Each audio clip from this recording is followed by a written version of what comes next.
Okay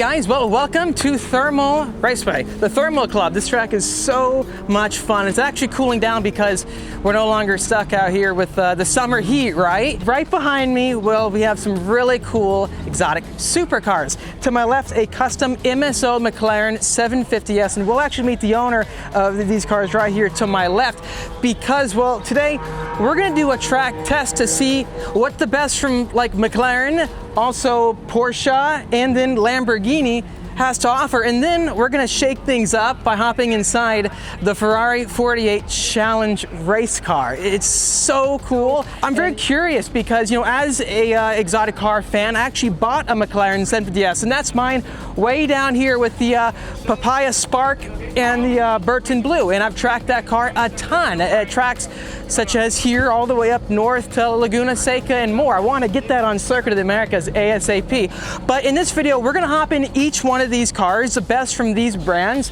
to really find out what kind of driver dynamics they really give you. How do they actually feel with the well, the Europeans often say the ethos, right? Or I'd say the emotion that these cars give you. So as you guys know, with the 750S, we have 740 horsepower, a curb weight of just around 3,100 pounds. For the convertible, the Spider, which is what we have right here, it's got active aero just like the car to our left. This thing has more horsepower for sure than the 500, I think 18 horsepower GT3 RS, but this thing is even crazier with the downforce. So motorsport technology again with DRS flaps up front, underneath all of the front fascia assembly, and then all the way out back with this incredible DRS high raised rear spoiler, which is like just about the same height as the roof panel, or a bit higher because it gets you that clean air. So on straightaways where this wing will lower just like this, well, that flap will open up just like a Formula One. The Lamborghini, the STO, the Super Trofeo Omologato, is like a completely different mindset. These are more techy, right, supercars. This thing is old school, right, with fixed aero. There's no active flaps up front. You have really massive louvers right here in the front fender, a gigantic one-piece carbon fiber hood. It's just insane. And then that snorkel basically up top with the shark fin. I think it's I think it's the meanest looking car out of the bunch. And then this rear wing, if we come all the way out back, this has got fixed aero, and total downforce for this car is around 900 pounds. This car has got the most with almost 2,000 pounds, 1,800. And the McLaren has the least. McLaren's the fast accelerating. So these are the street cars you can buy. The Ferrari Challenge cars, we saw them now, so we'll wait to the end to hop inside that. But I do want to introduce you guys to Chris, the owner of these cars. Really cool guy. Come on in the frame, Chris. I'm really jealous of your car collection right here. I mean, it is quite something. Do you have a favorite out of all three? I mean, probably the McLaren? Yeah. Because this is custom. Would you mind real quickly showing us like the custom paint? What's it called again? It's called Dino Green. It's a one-of-one MSO. And when I did it with MSO, look, I'm such a novice at this. I'm just starting my journey in this car world. But I just asked them what they thought was great. And the gentleman that invented Dino Green was actually on the call with me. So really? Yeah, so it was easy to... So is this a one-of-one pretty much for a 750S? One-of-one color, yeah. And then he was showing me off camera, like if we check out his pedals, they're really sick. Like what is this called as like a feature? Because I've never seen this before. They're titanium pedals. Yeah, it looks really cool. And then you have your own custom, your name actually on the car.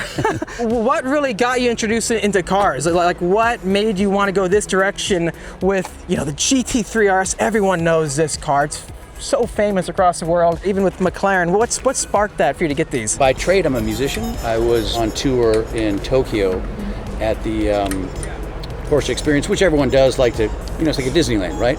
A tourist destination. But there was a professional race car driver there and said he won a couple of hot laps in a GT4 RS. Now, I don't have skill set, it's the sound. the sound that just penetrated my consciousness, I suppose. So I've only been at this for 2 years. So you found the best cars for that. A tendency to maybe go overboard a little bit, but yeah. If you guys haven't seen Chris, make sure to check him out. I'll have a link to his Instagram and his work in the description of this video. Which car out of the 3 right here, and then actually including the Ferrari, do you think is gonna be like the most fun to drive on track back to back? Any guesses? The challenge, you think? I mean, the challenge because of the vibrations and all the, you know, and you don't worry about the car as much because it's not a street car. Yeah, you can't go out to a nice dinner with it like you've done with this thing. Also, if you put it in the gravel, it's not as expensive as if you put that in the gravel, or that. I know, yeah, you're right, especially these cars are so hard to get right now. Yeah, I'm very excited, guys. So what I'll do is we'll just kick straight in action, and I'll get behind the wheel of each car. I want to know your thoughts of which car you think is the one that you would pick up. I mean, each one is going to feel so different, right? Because like we have everything from a race car to, you know, that car's got a 5.2 liter naturally aspirated V10 with like 630 horsepower, the STO, versus a flat 6 with 518, and then this is a twin turbo, you know, V8. So each one is going to feel totally different with the powertrain and then with the aero. So it's going to be fascinating. One other thing too I forgot to mention, and you're very familiar with this now, this is a rear engine car. What are your thoughts from driving all these cars back to back of using the rear engine platform that you have here versus like the mid engines out of these two? I like them all more than 4-wheel drive. So I don't know if I'm discerning enough to be able to lay down like my honest opinion to make it count. No, I understand. But for me, I don't know, the 488's a mid-engine. It's a mid-engine car this too. Is a rear engine. Because the engine's the furthest back on this. Yeah, I love them both on the track. I don't take this on the track. You don't? I went out with you. It was great. It's just such a beautiful car, especially with the carbon louvers right here. I'm excited, Chris. Thanks for making this happen. Thanks for coming to my shows. We've developed a little bit of a friendship. Yes, sir. It's super nice to see you here at Thermal. We hope people come to check out Thermal. I love doing this too, not only because I get to see you out here, but many people, they dream of what these cars are like. And this type of coverage of getting inside these cars on a track so you can, you know, work your way and someday get to, I mean, it's just so cool because it's a whole different world. And to immerse people through video like this, I think it's gonna be so much fun. And we actually met right here. Like I was up there having lunch and I walked down here, was the Artura. It was a McLaren event. McLaren event. Yeah. Watching one of your videos, and I walked downstairs, and there you were. I was like, wait a second. I had that same car here, so we're full circle out here. Let's do it. Special thanks to Chris again, and make sure to check out his work. I'll link down below again. He's fantastic, so get into his music. Alrighty guys, here we go. We are testing out the Lamborghini Huracán Super Trofeo Omologato. We're gonna put it into a track mode, get on the racetrack, and get a feel for how it comes together. Let's lower the front end lift. Here we go. Park and brake is down. This vehicle is absolutely bonkers. 600 horsepower, V10, naturally aspirated. We're gonna put it in Trofeo mode. Here we go. Real quickly, this video is brought to you by Speed Phenom Film. If you guys need any paint protection film, ceramic coating, windshield protection, or more for your car to go on the track or drive in the street, give us a call at 760-496-8607. Get a free quote today. From our HQ here, right outside San Diego, California, in Carlsbad. Anyways, back to the video.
Okay, first impressions with the Lamborghini Huracan STO on thermal. Well, I found that getting behind the wheel, this thing is as raw as everybody else states. The braking input is so instantaneous.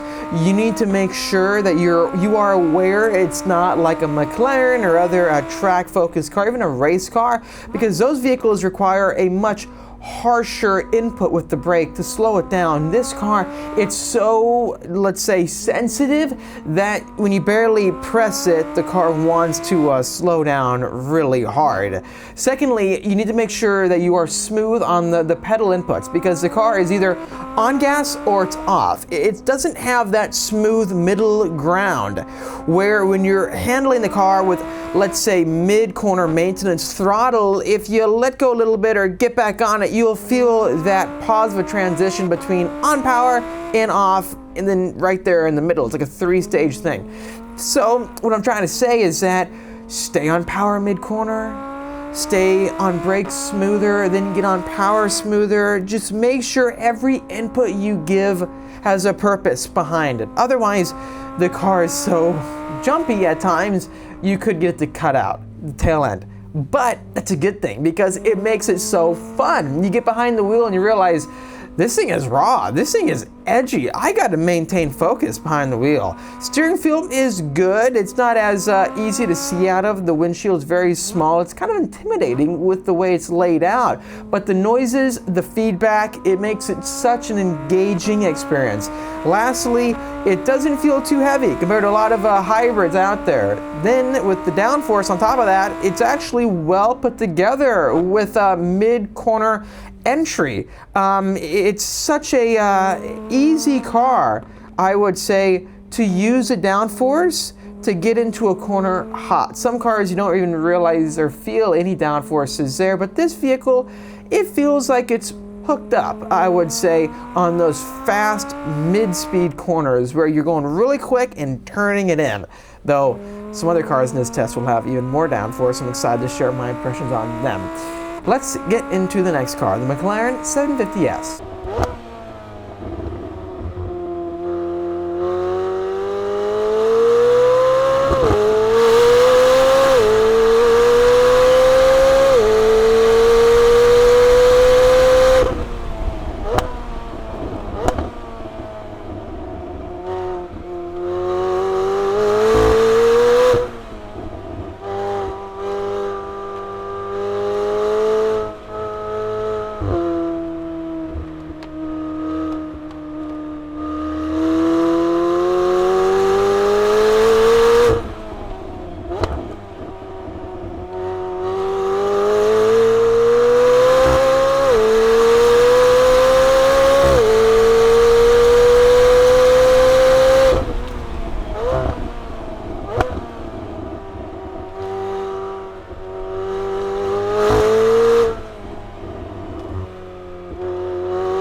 The McLaren 750S is a different animal than the Lamborghini. Right away, the lap times between the STO and the 750S, it was north of 5 seconds faster on the same types of rubber. These aren't track-focused tires.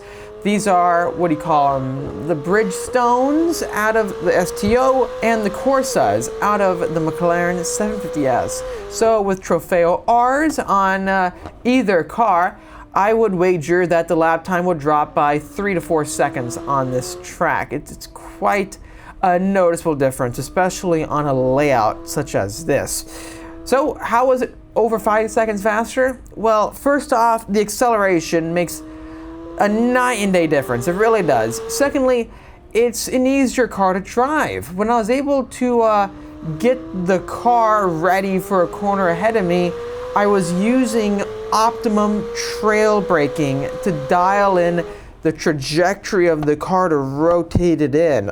The braking input with the McLaren is tuned like a race car where you have to put in a lot of effort. Since it's tuned that way, it's easy to brake really hard when you're going straight and slowly let off and turn the wheel as you're letting off in the brake pedal to release all that force up front, but also use it to give extra pressure on those tires to turn the vehicle in. With the vehicle in variable drift control, it gave it enough slip angle out back so that I'm able to rotate in and the back end can slightly slide out to get me into an apex. Then with the electro-hydraulic assisted steering system, it felt very intuitive that I could feel the feedback of where the front tires are. Is it gonna understeer? Is it actually in an understeer phase, or is it starting to lose grip and I can put in more effort? You see the point here. The vehicle is so easy to rotate. And I think the biggest thing I noticed with the Huracan versus McLaren was that since it didn't have a conventional differential, using brake steer made the McLaren turn in ways that you would think is impossible. How is it turning so sharp? How is it so easy to rotate this car into a corner? Well, it's applying braking force and transitioning the car by like anchoring it down, let's say on the inside of the car for a corner, to wrap it and slingshot it around. You may be going, well, you're probably using more brake pad. I've never seen any increase really at all with the brake pad wear rates with any McLaren that I've had the chance to own. So it's like almost like an invisible benefit. It's really crazy to think about. Finally, the power acceleration, you can nail it full power with those P0s. It's just hooked up, it goes. It doesn't have as much downforce as the Lamborghini, but with stickier tires, the car is able to optimize itself very well with the downforce it has. So honestly, where it's lacking with any mid-corner entry speeds, I would say compared to even the GT3 RS, it's gonna make so much of it up on those low-speed corners, accelerating out of them, and for the top-end sections. I would honestly say the lack of downforce on this car is costing it a few miles per hour, but it's like not actually that much of a difference with the downforce. It's not as little as you think. It's just a little bit less. Now for the Porsche GT3 RS. Real quickly, don't forget to go to speedphenom.com to check out our latest merch for the track. Get your speed gear ready for your next track day or show off how you feel about going fast. Limited edition track specials are live now. Go to speedphenom.com and pick up your gear today.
whoa.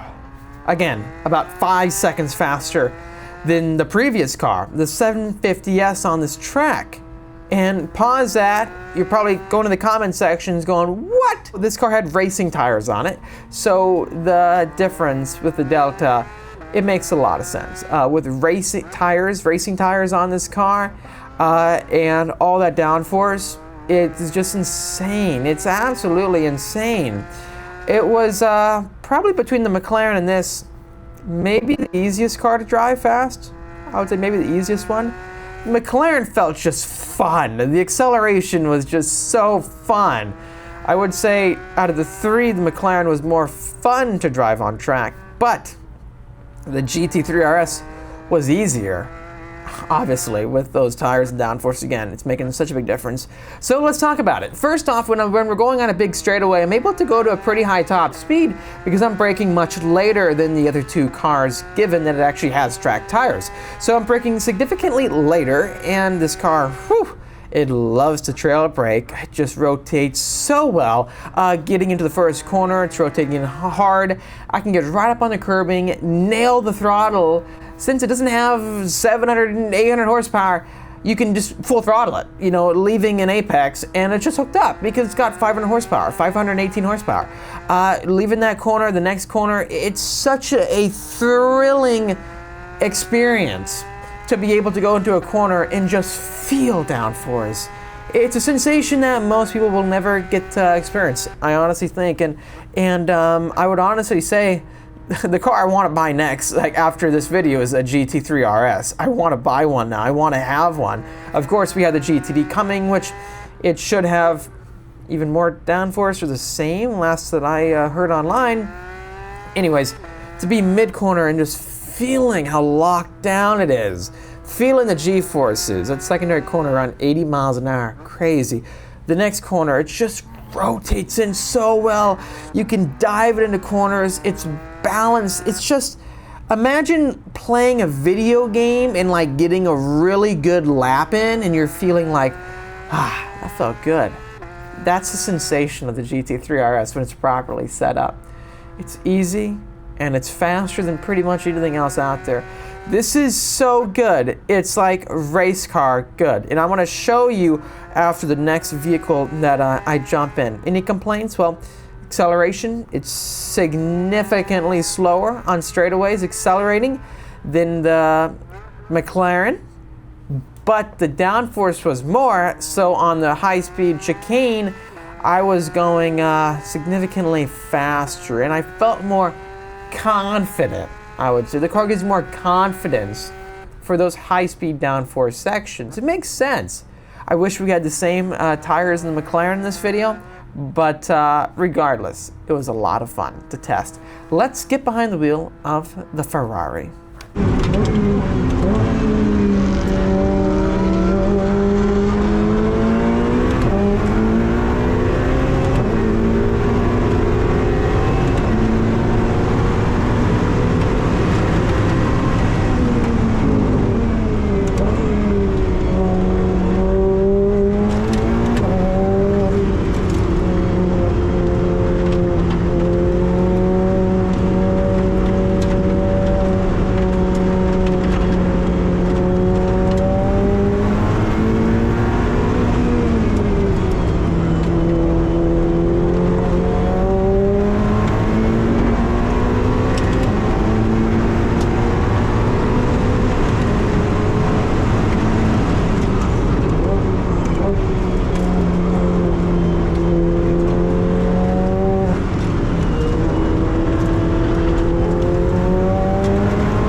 this one was quite fun. Stay tuned, because after this video, I'll post my full track time in all 4 of these cars. When I was behind those Porsches, it was cool.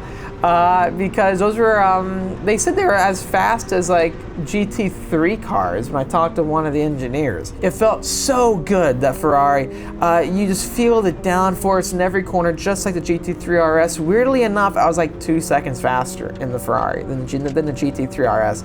Obviously, if I had more track time in the Ferrari, we would easily be able to drop that more. You know, I'm just jumping in the car, getting behind the wheel right after the Porsche. It's a race car. It's a lot of fun. It's so much fun, but I'm shocked how close the GT3 RS can be to a race car on the same tires. Can you believe that? Just with my initial just testing and getting behind the wheel. It didn't feel as balanced. I would say sometimes I'd get the tail end kick out, or I would get it to lock up a little bit with the braking system. It was the track car to get though. Like if you are into the track, this thing is a whole different level than all those cars, because it's an actual race car. You can get behind the wheel and be faster than anybody else with the cool racing steering wheel and more. That is like a video game too. Braking felt phenomenal. Power was not as much as the McLaren, of course, but a significant step up above the STO and the GT3 RS. It's just a different level, you know, when you get into a race car. It really is. But the same sensations you get out of the GT3 RS, you get inside this vehicle, but it feels more serious. Where the Porsche is kind of luxurious and comfortable, it's a street car. This thing is a focus car with a roll cage system and all these crazy things. It's a really cool sensation, and I think I felt the most intoxicated driving the Ferrari race car. I got out of that car at the end and I was like, this is just cool. It's time for our final conclusions in this video. What I have found was that when you put race tires on a GT3 RS, you can pretty much get to race car lap times. I don't know how it's able to do it. It's hard to choose because the Lamborghini was just insane, but it's not. If you are a dedicated track day enthusiast, I would say there'll be a love and hate relationship with that car, because there's so many good things coming out right now with Activero and more. I would say, honest feedback, I think the STO was great, but I'd rank that in the back compared to the other cars. The GT3 RS and the 750S were the most fun to drive. Where the 750S gave me like a jet fighter feeling of insane acceleration, and like I got out of that car and I told myself I can never sell mine. It's just so much fun. I honestly want to say the 750S was the most fun because of just the thrill of accelerating that fast, braking and turning with so much feedback. But the GT3 RS was like, it felt the most smooth. Capable and smooth in the sense of you just get behind the wheel and you'll run it all day long, and you are going at its limits, exiting the corner much sooner because there's less power. So you're always on full power, you're on full brakes, you're on full cornering speed. And that's cool. With a high horsepower car, you're not always doing that, you're balancing it out. So do you understand what I'm trying to say here? The GT3 RS had better cornering speed for sure than the 750S from our test, but different tires again. It was so capable. Like literally those two cars, like here, but McLaren was just so fun with the power. I'm beyond impressed with Porsche, and I want that car right now more than anything else right now other than the GTD. It is insane how good it is. The 750S feels like a supercar, like the ultimate supercar for the track. The Porsche feels like almost a race, like you have a race car. Because race cars don't have crazy acceleration, they don't. It has race car cornering. It's like, how? Then for the Ferrari Challenge car, since it's got a non-regulated motor pretty much, because it's dedicated within Ferrari Challenge, race other ones that are exactly the same, it was a mix of 750S potential and GT3 RS. So it gave more acceleration with the cornering speed of a Porsche GT3 RS. It was crazy. It was absolutely crazy. If you want to go to the track and it's your hobby and you want to be the fastest person, just buy the race car. Just buy the Ferrari Challenge car. If you want to have something that's based on a street car, it's kind of like having a Rolex. It's something that you can go to Cars and Coffee, park in the garage, smile at, build it yourself, and have a warranty and more. And be almost as fast as a race car. You get the GT3 RS. Same with the McLaren, but get the McLaren if you want a spaceship. And the Lamborghini, get the Lamborghini if you want the ultimate car for everyone to look at you and for it to put a smile on your face on the road anywhere you go with having that edgy track experience. If you enjoyed this video, please hit the like button. It really help me out, and subscribe for much great content coming out your way. Hit the notification bell so you don't miss a new video coming out. I'll see you in the next one.